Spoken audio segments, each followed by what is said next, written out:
How is AI going to change Lean Six Sigma? So, you may have seen different articles or heard different stories about people being able to rapidly change their organization using artificial intelligence. Now, the applications and the opportunities just keep growing and growing with ChatGPT, using M365. A lot of us have started to incorporate Copilot into our work. But the question is, for those of us that are out in process improvement, out in Lean Six Sigma, what does this mean for us? Now, I can't say that I have all the answers. None of us do. And we don't know what's going to happen in the next few years.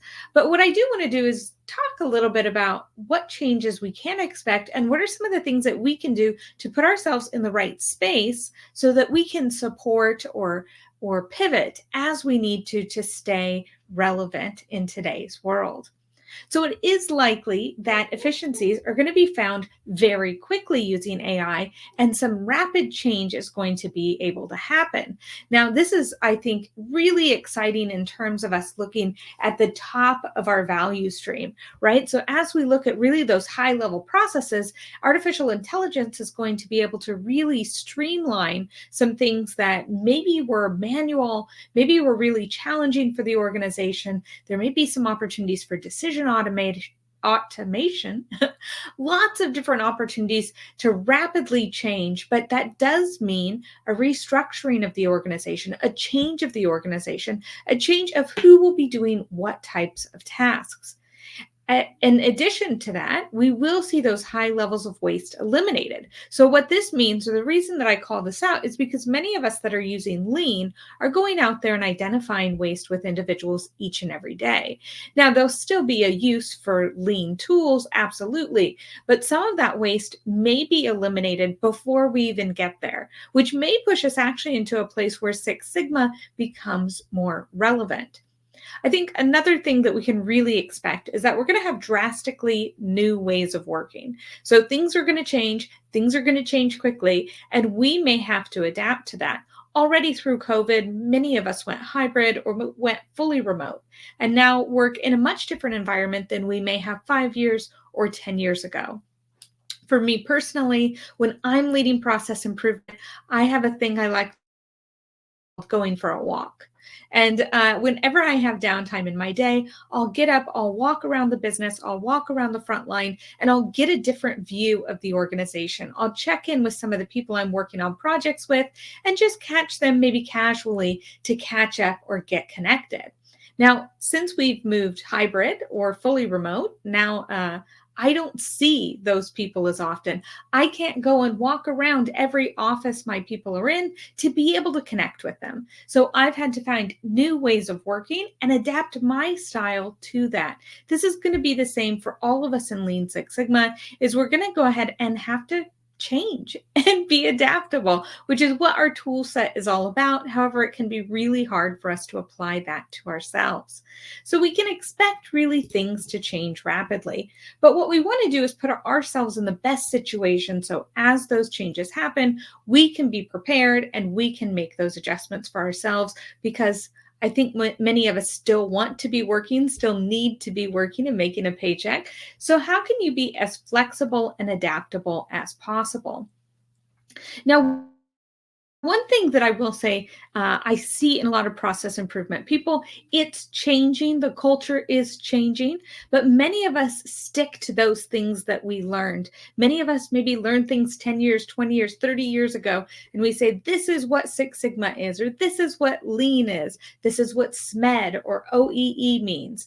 Now, those are really important things to understand and know. What I always tie to is the intent of these tools. The more you can align with the intent of these tools, the more you're going to be flexible in applying it in many different contexts. And this is exactly what we need to be. We don't want to live and die with all of these old ways of working. So if we're still having our head that Lean Six Sigma is only for manufacturing, then already we need to change that. We need to get that out of our head and start thinking about how we apply these tools in different contexts, in different spaces.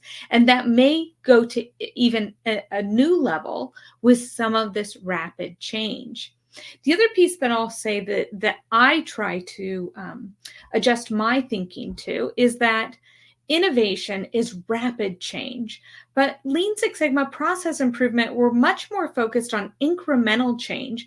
I want to make work a little bit better each and every day for my employees. Now, even if everything changes tomorrow, there's still going to be opportunities for that incremental improvement. In addition to that, we learn so much from those incremental improvements that then we can go apply to these bigger opportunities, that we can then take those learnings and share them with the innovation team and see some of those rapid changes. The other thing that I think is really important here is that while some of these things that are coming out with artificial intelligence, these new methodologies, these new books, these new ways of working, when you really dive into it, it's not that different. A process is a process is a process. Whether the machine is doing it, whether the machine is doing pieces of it or not, we're still going to be looking at defects. We're still going to try to understand what is working and what isn't. Now, what might be different is just like we saw in the 80s, where we went from maybe hundreds or thousands being our quality measure to being able to go into the millions with Six Sigma.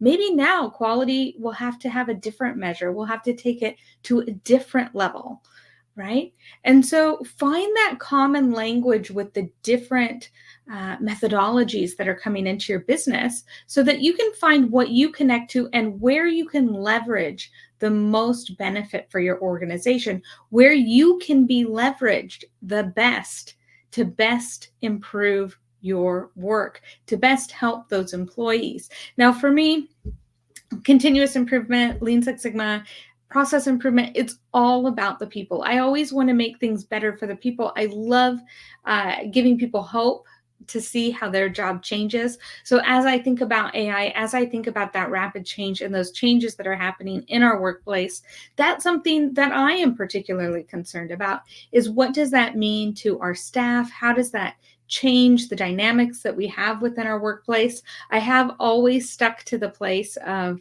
when I'm working as an employee at an organization, I don't want to look at things in terms of number of FTE or reducing headcount. I'm looking at reallocating headcount. So in the same way here, I would think about how do we use all of these employees in a different way to provide value for our customers, because that's what it's all about, right? Is providing value for our customers.